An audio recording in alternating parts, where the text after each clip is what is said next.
Well, I hope to God that this is not just my work. I'd be terribly, terribly disappointed if it was just my work. But I know you didn't mean it just to be that way. So let me begin by this. Die Gnade unseres Herrn Jesu Christi sei mit euch allen. How many people know what I said? Well, when I was the size of the little girl sitting on the second row seats, that was a very common phrase. The preachers would stand up front, maybe stroking their beards, and they would open up with saying, Die Gnade unseres Herrn Jesu Christi sei mit euch allen. What did they mean by that? And in English, it is the grace of our Lord Jesus Christ be with you all.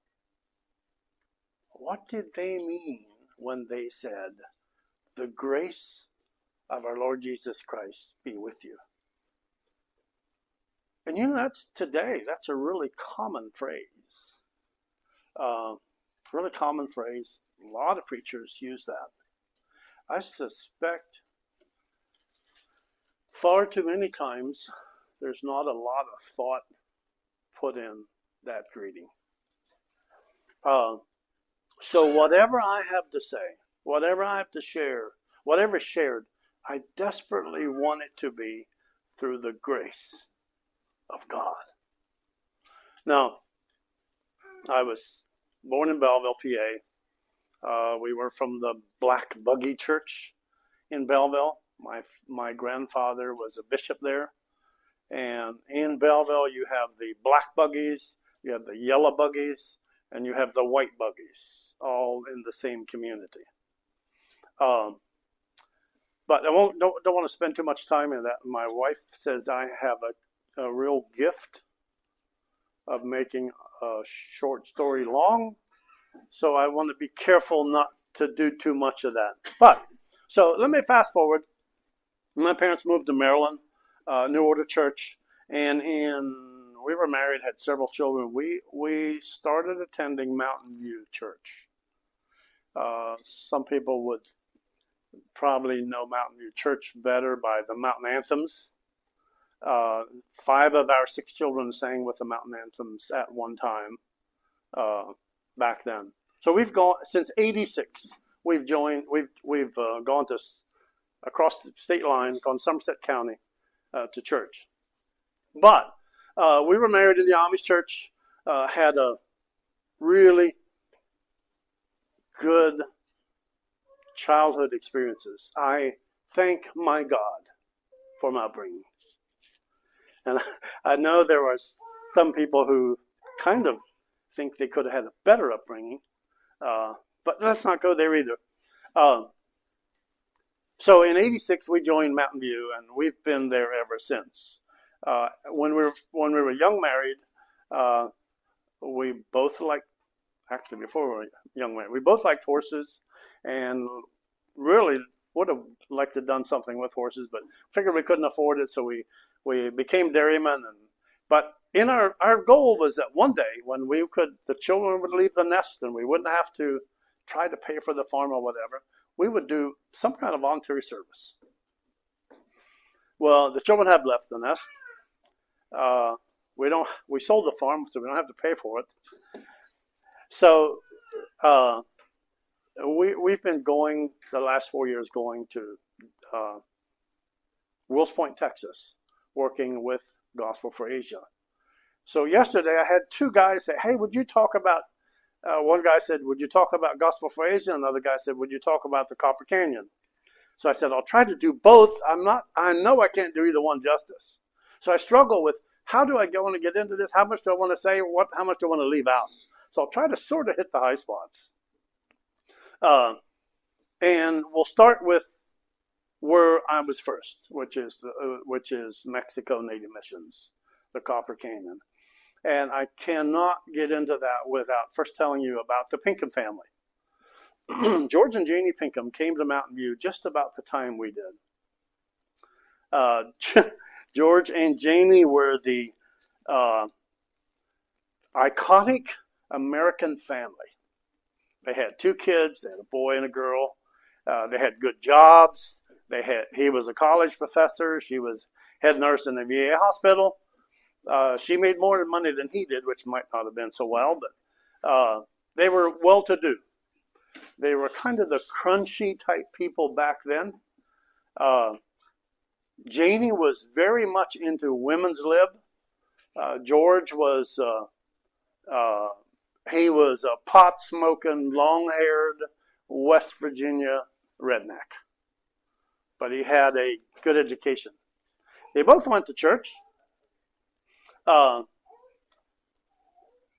May I say carefully, they were nominal Christians going to nominal church.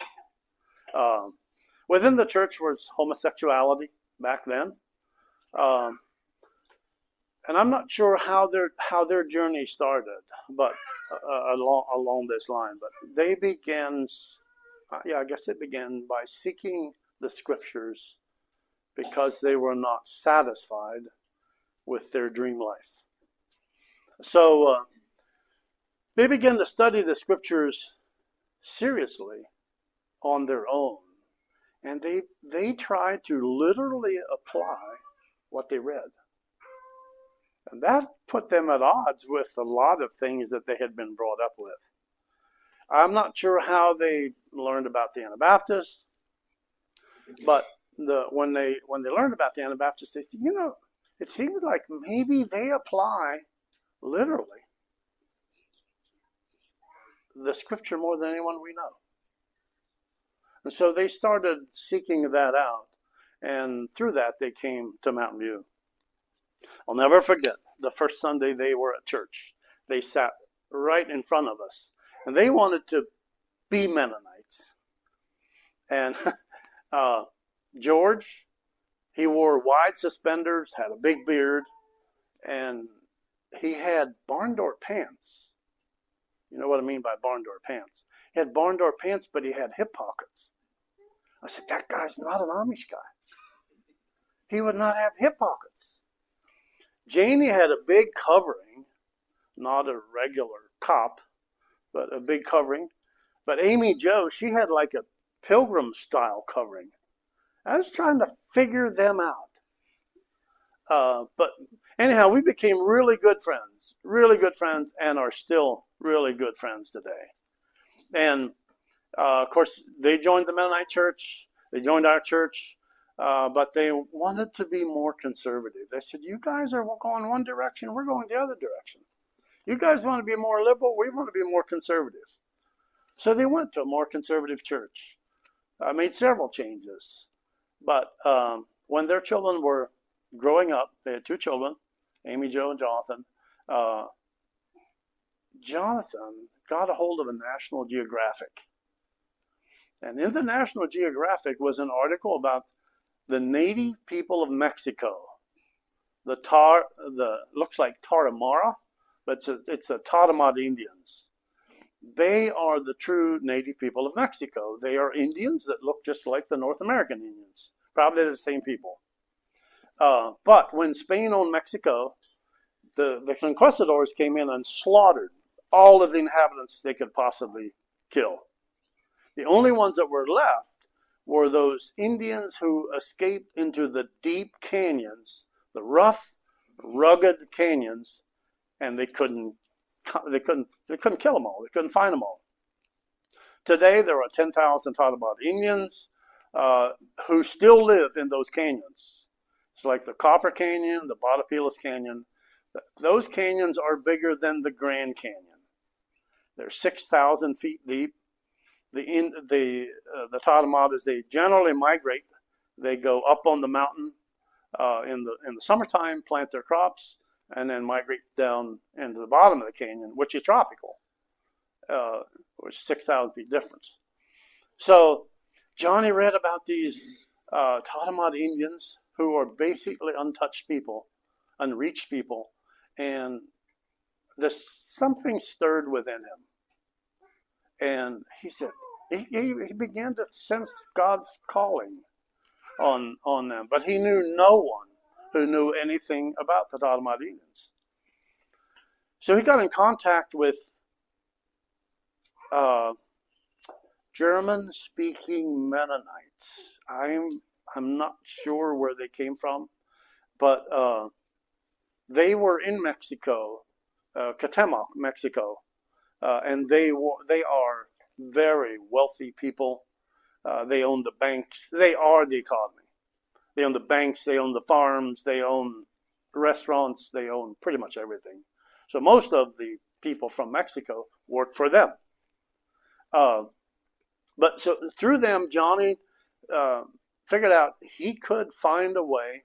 They told him that there is a way to get to these people. There are no roads. You cannot drive to them. The only way you can get to them is the trails that were put in, mule trails that were put in when they mined the copper canyons for copper. So those trails were there, footpaths.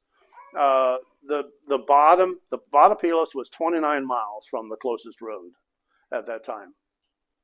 So Johnny decided he is going to go there. And with the help of some of them, he began to hike. He hiked. He would leave like on a Monday morning from the road, and he would hike into the canyons. And he would be gone all week, hiking back out like on a Saturday. He had backpacks, and in his backpacks he would have over-the-counter medications like Tylenol, cough syrup. One of the main things was baby formula. And the reason for baby formula was the routine thing for a Tata mother. If she had twins, and it was a boy and a girl, they would lay the girl aside to die. That's the routine thing. Because she did not have enough milk for 2 children. So they kept the boy, who was more valuable than the girl. If there were 2 boys, they laid the smallest one aside to die. So Johnny's whole point was to spread the gospel, but he knew he would somehow have to become friends with these people if he would ever hope to spread the gospel. So his goal was to build a relationship and be sort of like a doctor, so that they would begin to trust him, so that he could later share the gospel. It was an amazing account. Johnny was sponsored by some conservative beachy churches. I won't mention any names. They're God-fearing people. Won't mention any names, but Johnny did go there, did become friends, really good friends with some of them, and he began to share the gospel. They began to trust him. And to start with, there was a young lady who accepted Christ, who became a Christian. Maybe it was a bit unfortunate. Johnny became sweet on her. Her father was kind of we would sort of maybe call them county commissioners of their little village. And so when Johnny started getting romantic ideas about Marta, he picked a bouquet of wildflowers along the trail. And when he got to the village, he gave Marta, the name's actually Martha, but in their culture called Marta.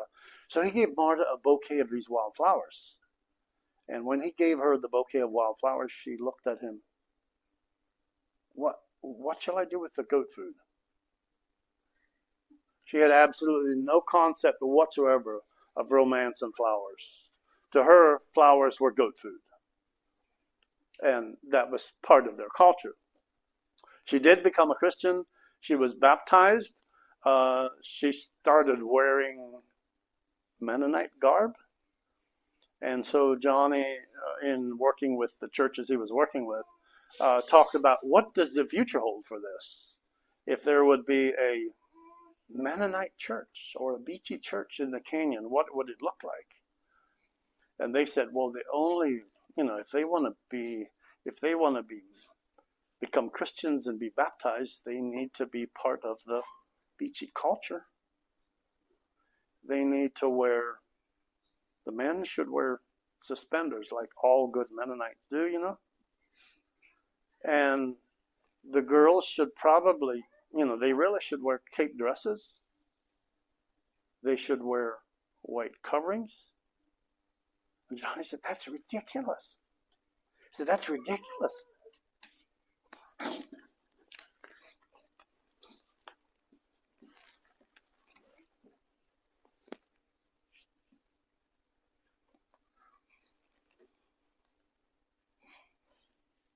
He said, first of all, those ladies would feel immodest in the beachy ladies' dresses. They're covered from their chins to their ankles. Long sleeves. He said, that doesn't even make common sense. But that was, sorry. But that was the way it was to be. Johnny said, I can't do that. We can't do that. And he said, if that really is the bottom line, he said, I'm done. He said, I have no option other than returning home. So there was a lot of thought, prayers, ponderings with the Pinkham family. What should Johnny do? And then Johnny became aware that there's another group who would not, also conservative Mennonites, who would not require the beachy dress styles within the group. So he started working with them, and things went really well for several years. There were more converts. A small church was formed, and then he ran aground again. Just seemed like there was, every time something really gets started, there's issues. So Johnny withdrew from that group, and he asked Mountain View Church and Cold Springs Church from South Carolina if he could come under their wings until they find out, they discern how this whole thing should be handled. So they did.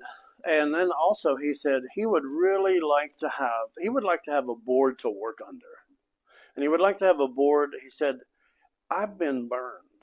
That sounds bad, but he said, I've been burned by maybe this group or that group. And he said, could I have a board that would be from different Mennonite or Anabaptist churches that would shepherd us, but we wouldn't have to come under either one of them as such.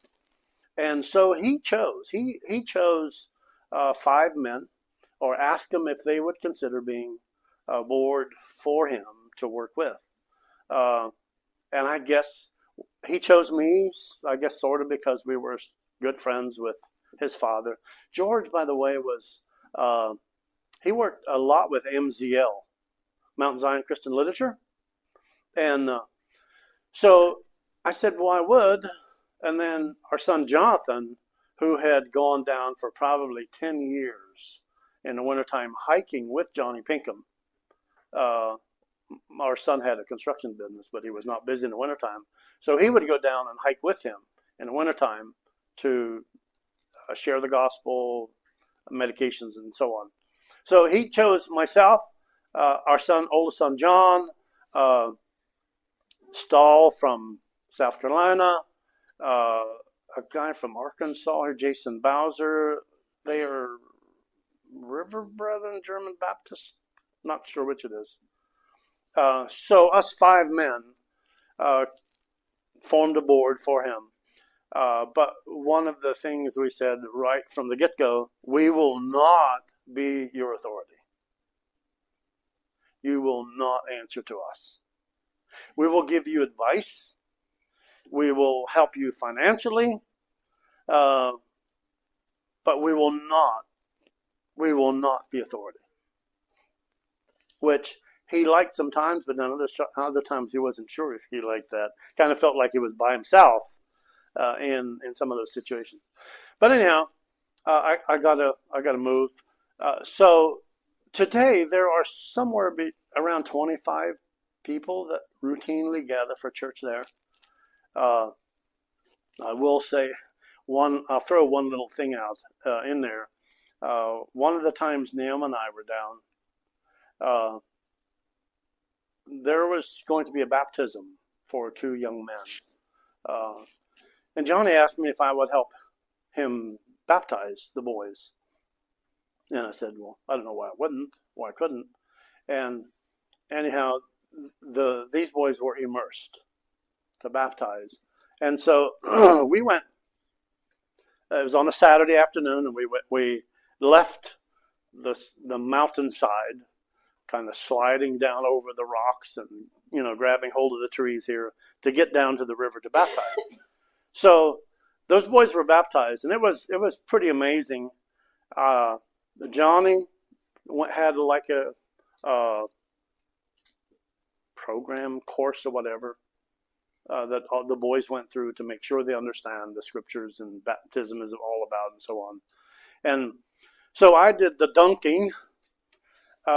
Johnny read the wording to them, and they made their commitments and so on. I didn't understand the word, but I did the physical work of dunking them in the water, So our son Johnny, when I told him that I was going to do that, I said, "Are you sure you want to do that?" I said, "Well, why would I not?" I said, "That's not the beachy culture to immerse for baptism." I said, "Well, I don't know that it needs to be." And I said, I actually did try to email our bishop. I was positive it wouldn't be an issue, but I thought maybe I should clarify that and make sure. Sent him a message, but didn't get back in time till we went for the baptism. Anyhow, that did cause a ruckus. And the reason it caused a ruckus is because. Now let's say it caused a ruckus. So, the Beachy Bishop Committee, and I'm not downplaying the Beachy Bishop Committee whatsoever. They sort of had to take care of it because it was dumped in their lap. So we met in Arkansas, in Little Rock. The Beachy Bishop Committee, this little rebel from Maryland, and a couple other guys from different churches. One of the questions that was put out by the committee asked me there, said, "Do you think you had the right to baptize those boys?" And I said, "Yeah, I do."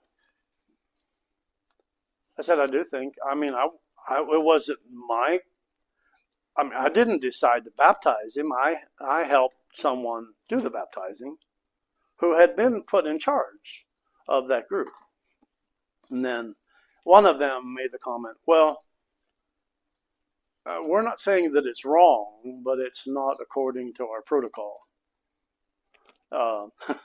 And that actually, I became really good friends with one of the bishops who was there. And I don't hold that against them. I do think it's kind of, well, for me, when we make. Now let me back out of that. Let's just let that. I'll get my foot in my mouth, or maybe both feet in my mouth. But anyhow, It has been a real privilege and an honor. Uh, Sometimes it gets a little long. The committee, the whole board, meets with Manuel, who's one of the native pastors, and Johnny Pinkham. At least once a year, we get together. And still, our son Jonathan is very involved with them. He's the chairman of the board. He just actually just got back from Mexico. Well, him and Johnny Pinkham and Johnny's children stopped at our house in Texas last week on the way home. Uh, so yeah, it is a thriving. It's not an easy road, but it is a thriving uh, little church who has faced a lot of oppositions from those around them. The culture is extremely difficult.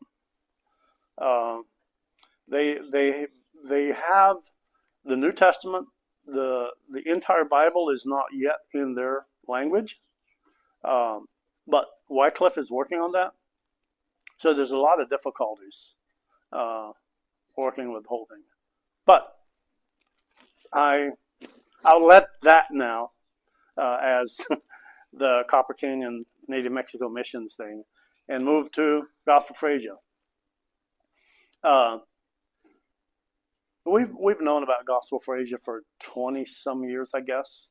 KP Yohannan, who is the founder of Gospel for Asia, did a program at our community center in Oakland 20 or 25 years ago. And that whole thing, what he presented there was a revolution in world missions. Generally, American people, Mennonites included, when they want to reach unreached people, you would send someone from a well-established church across the pond to take the gospel to them. That's generally the way we've done it. The KP Yohannan is an amazing story. Starting 40 some years ago, his mother was a very studious is not the word, very active, very serious believer, and she had either six or seven sons, and she had desperately prayed that she prayed and fasted for 3 years that one of her sons would become a missionary or a pastor. And it's very much like the story of Jesse's sons when they came to anoint, when Samuel came to anoint one of Jesse's sons. The first one he saw, he was tall and apparently tall, dark, and handsome, and could speak well, and they thought this is the one, and they kept going, and finally he asked him, "Is this all your sons?" And he said, "Yeah." "Oh, well, I have the shepherd boy that's taking care of the sheep." And you know the story. David came, and he was the one that was anointed. Well, this is very much like KP's brothers and himself. The other six sons were outgoing people. They were well known. And KP was this spindly, little, timid guy that, they wondered, would he ever amount to anything? But he felt the call. He felt the call, and he became a believer and really wanted to share the gospel with others, but just was so timid and just terribly frightened about even presenting the gospel to someone else. But he did do some of that, and then he came to Dallas, Texas, to go to seminary, to educate himself with the scriptures and from the scriptures and so on. So while he was in Dallas, he did that seminary thing, and of course, when he came here, he had never seen so much food. He just couldn't believe how the Americans lived, how lavish their lifestyle was, and everybody had a vehicle, everybody had an easy chair, and it was, what a life.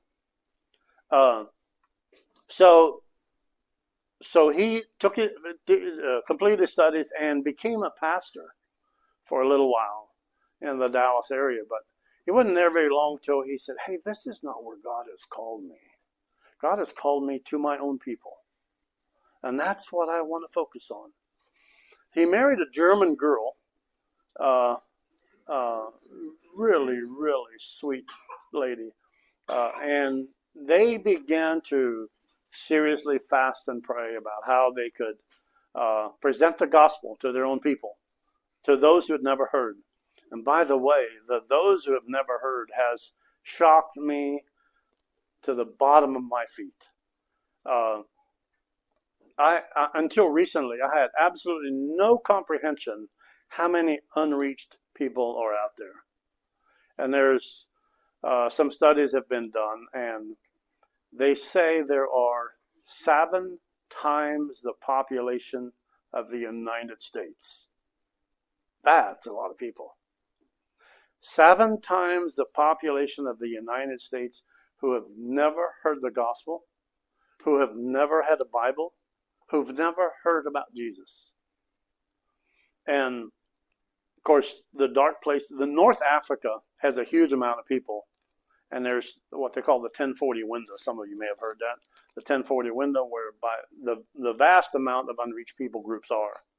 And so, I guess, that's being targeted to try to bring the gospel to that area. But some of those areas are that way because no one can go in. They will not let a white man in there. But their own people are there.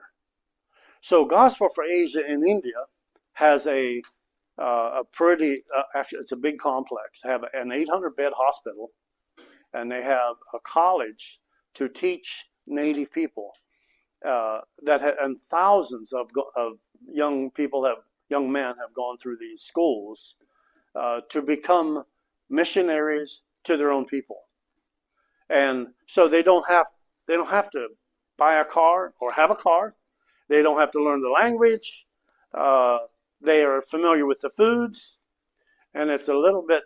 I think it's a little bit like, I said to start with, Dignaudiensis Herenius Christi Simedai. Well, some of you immediately understood that, and if you are like most Mennonites or Amish, whatever, when you can speak Pennsylvania Dutch, you're sort of one of us. Well, that's true over there too. If you can speak my language, suddenly you have my ear, or I have your ear, And so that's the whole concept, is to help Native people learn the scriptures, teach the scriptures, and then find support for those people to go back to their own villages or other unreached villages. So just in the last several months, they graduated 2,000 young men in India who want to be missionaries to those unreached groups. All they need is someone to support them. So instead of buying a car, instead of spending all that money to learn the language and everything else that goes with that, here are guys who can go at a moment's notice if they can get like $60 or $80 a month to support them. So that whole thing is what K.P. Yohannan was after, to equip their own people to go to these unreached villages. Now, this thing has been going for, well, he came here 40-some years ago, but now there are tens of thousands of missionaries already going to different villages who are sponsored. So in Texas, where we're at world headquarters for Gospel for Asia. They are in, how many countries, honey? They're in Canada, they are in New Zealand, they're in Australia, they're in the United Kingdoms. Is there 13 countries? Yeah, I think there's 13 countries that are that have offices within their country for Gospel for Asia. So Dallas is the headquarters, world headquarters for all of them. So for the tens of thousands of missionaries and the tens of thousands of children that are being sponsored, who are given, sent, they have their, like Bridge of Hope schools, where many children who are sponsored are from the slums, who have no opportunity for an education. So they're brought to the School of Hope schools and given, pencils, whatever they need, books, pencils, and educated. So there's tens of thousands of that. So like at Gospel for Asia, where we're at in Texas, there's an amazing complex campus there. There's 80 or 82 homes that are built on the complex.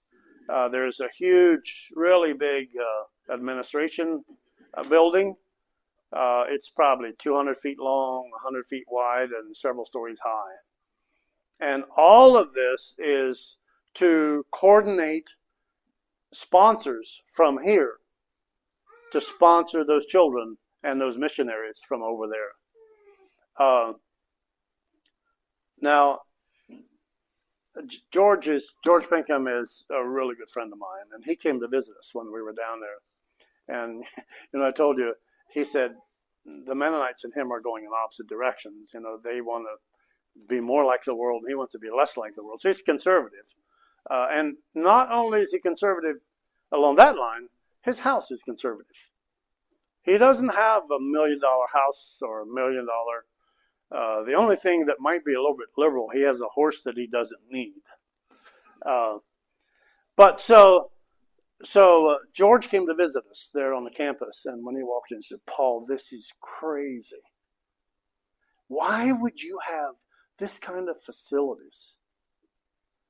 You could take some of the money that you put in facilities and share the gospel or spread the gospel rather than building this house or these facilities." What he didn't know is that for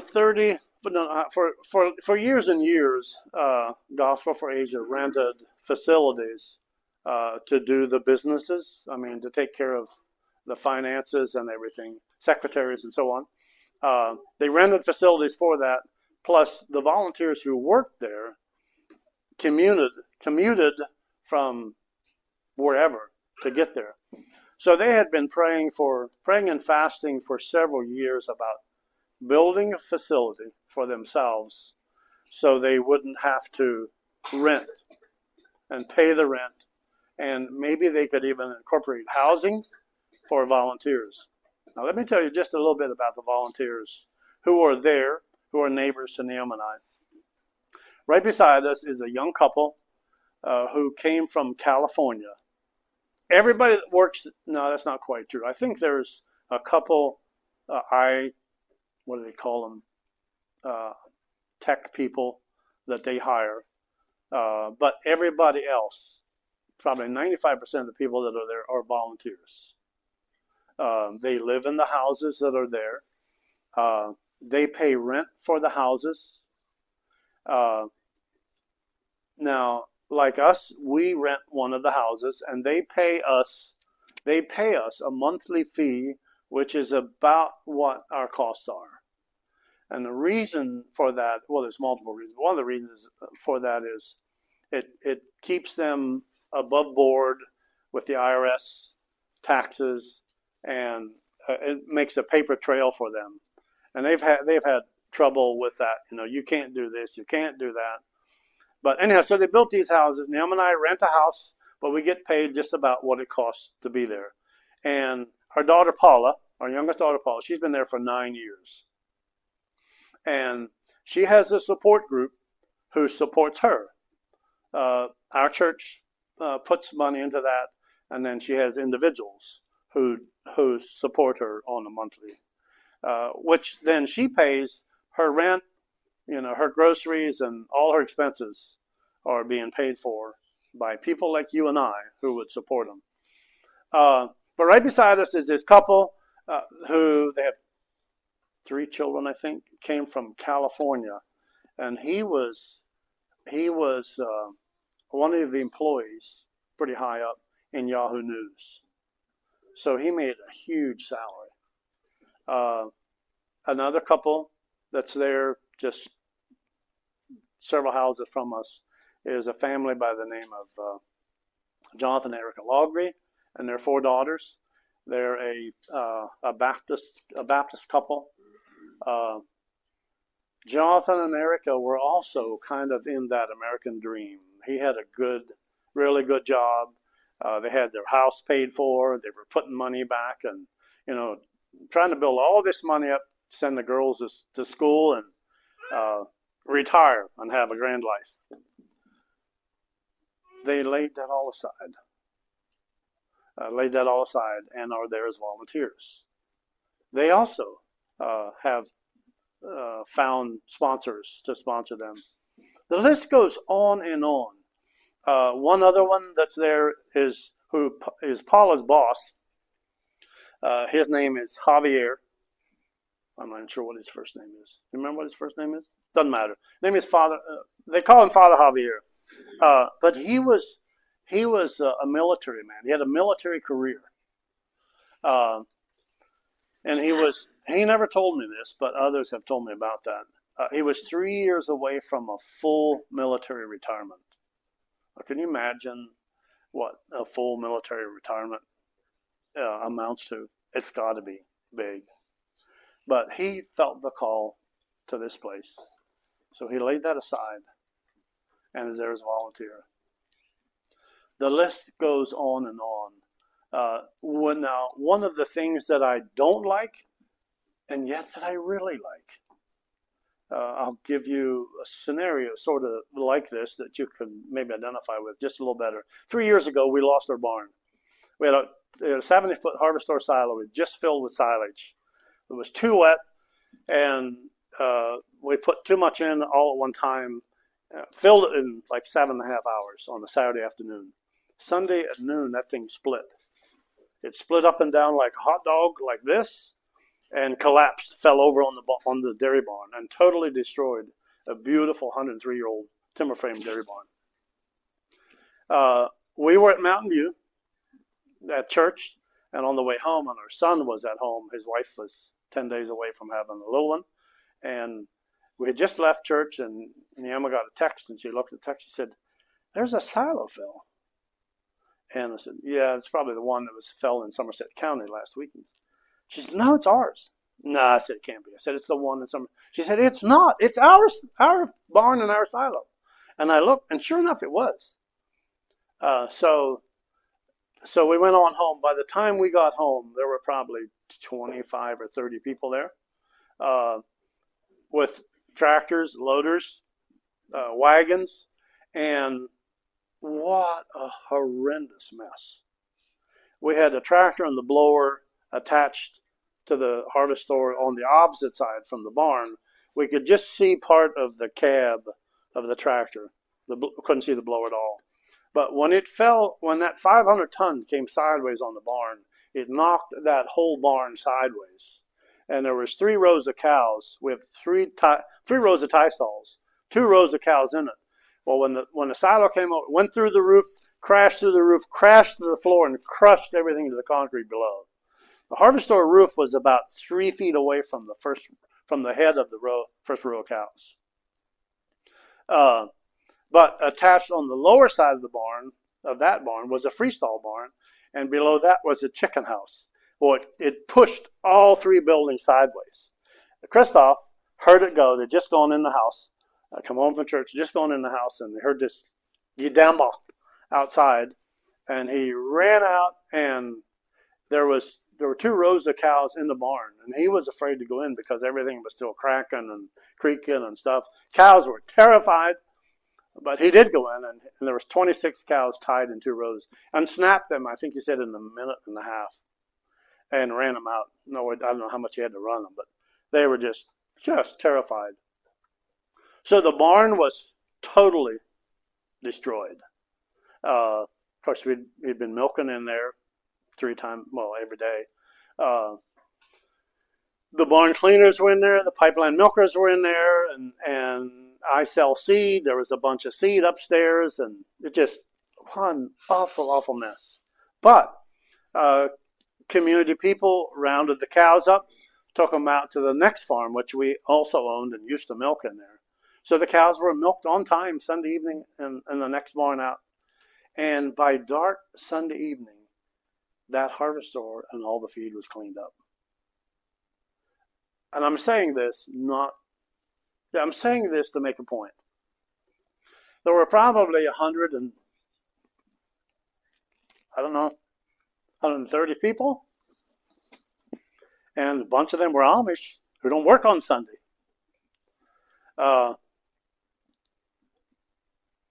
I don't know, less than half of them were Amish, I'm sure, but there were all different kinds of people represented there. There were Amish, there were non-Amish, I'm sure there were non-believers there that helped clean up that mess. And something that I've often pondered on that sense is, that is such a beautiful example of community. Everybody standing shoulder to shoulder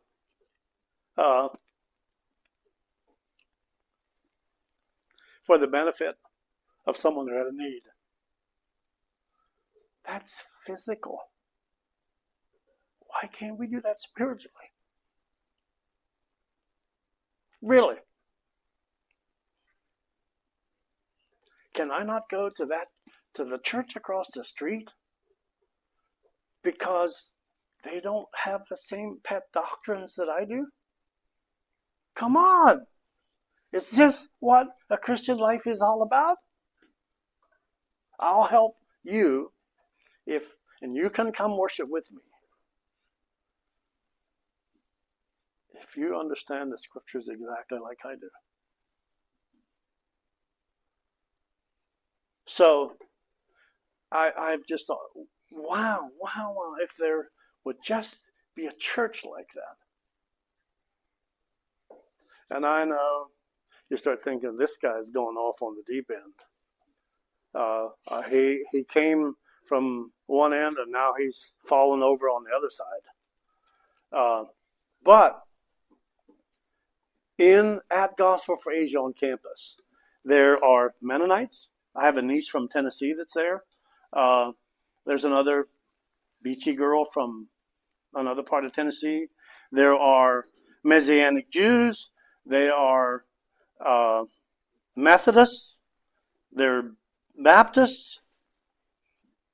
There's a church there on the campus that's Orthodox, like Eastern believers. Probably a third of the people are Orthodox. But I think that is a beautiful, beautiful thing when we can all work together.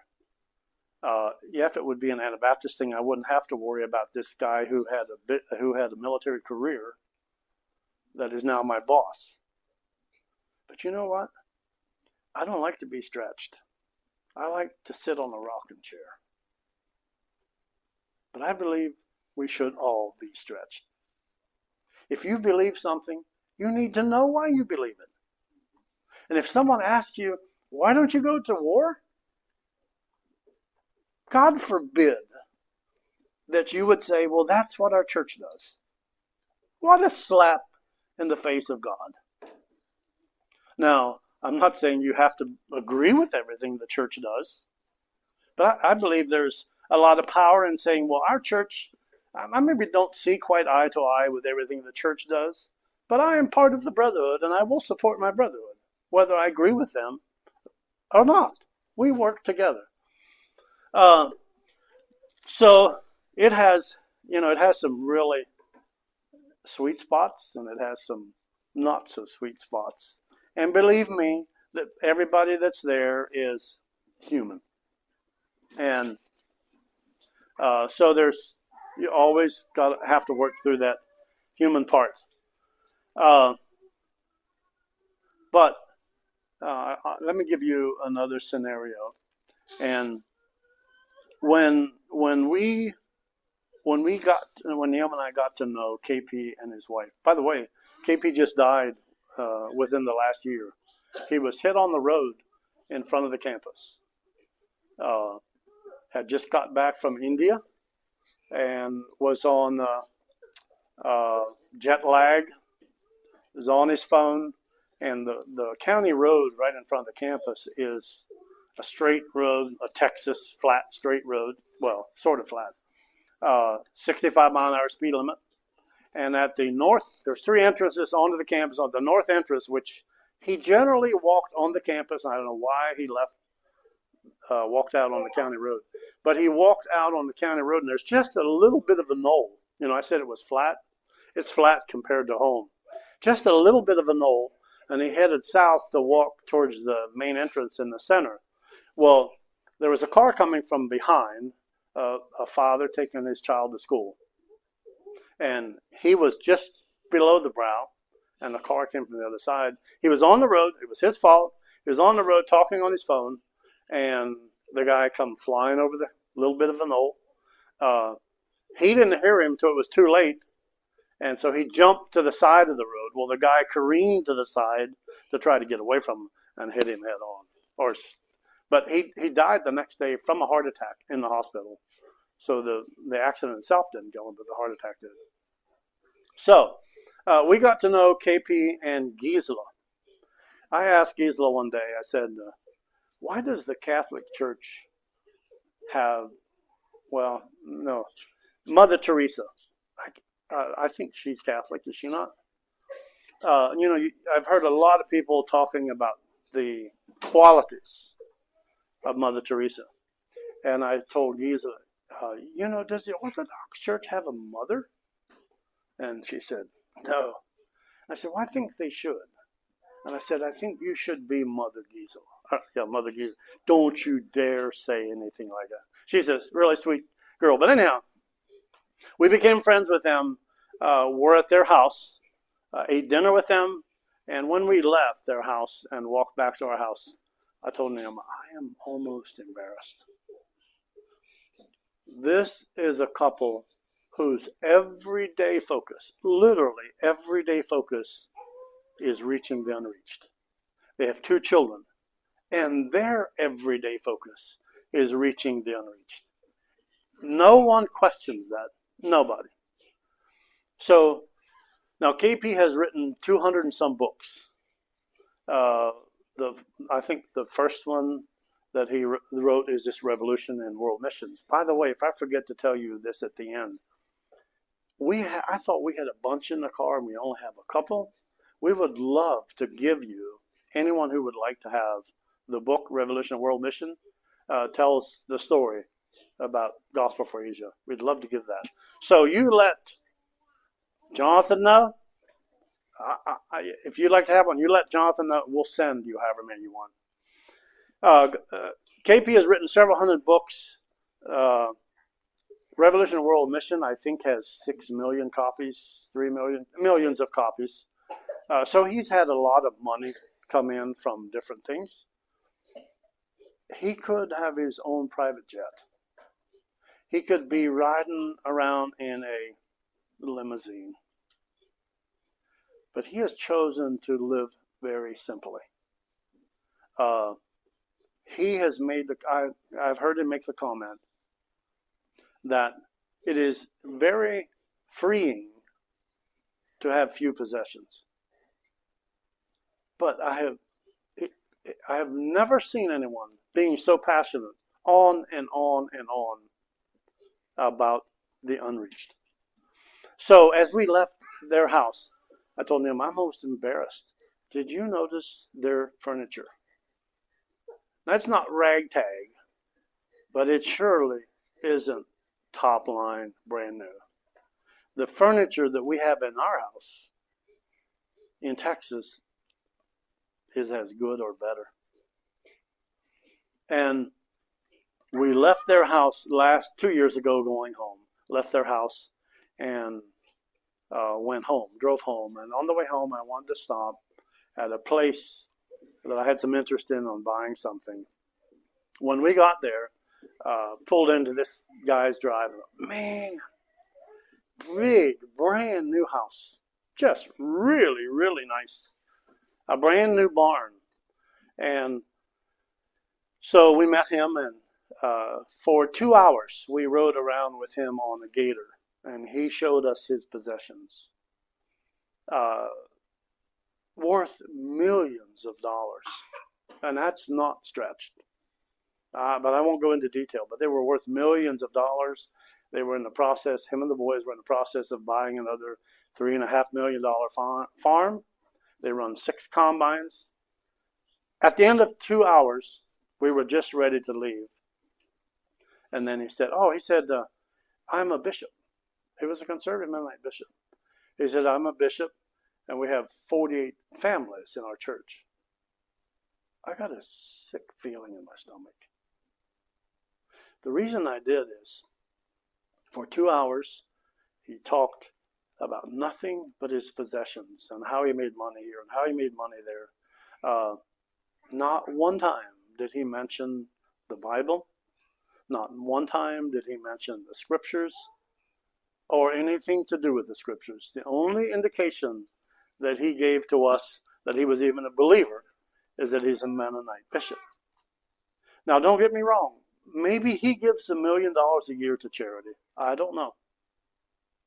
But I do know I was extremely struck by having just been at KP's house and now being at this Mennonite bishop's house, and the contrast in what the two men talked about. So when we got home, I told him, you know what? Man, I don't know. I said, I like nice things. We had two of the nicest farms in the valley. We had really nice herd of cows. We had nice equipment. Neoma keeps the yards and everything around there immaculate. Flowers everywhere. I said, you know what? I am pretty old. Not really old, but pretty old. I'm pretty old, and I know I don't have much time left. Probably within a couple of years, I'll be sitting on my rocking chair twiddling my thumbs because I can't work. And when I look back over my life, and I see, man, I had 2 farms. Nice farms. Anybody would be proud of. We had John Deere equipment. We had everything nice. The Mennonite dream. And that's pretty big, if I may say that. The Mennonite dream. But every last one of those things are temporal. There's not one of those things that have any eternal value whatsoever. I said, I have to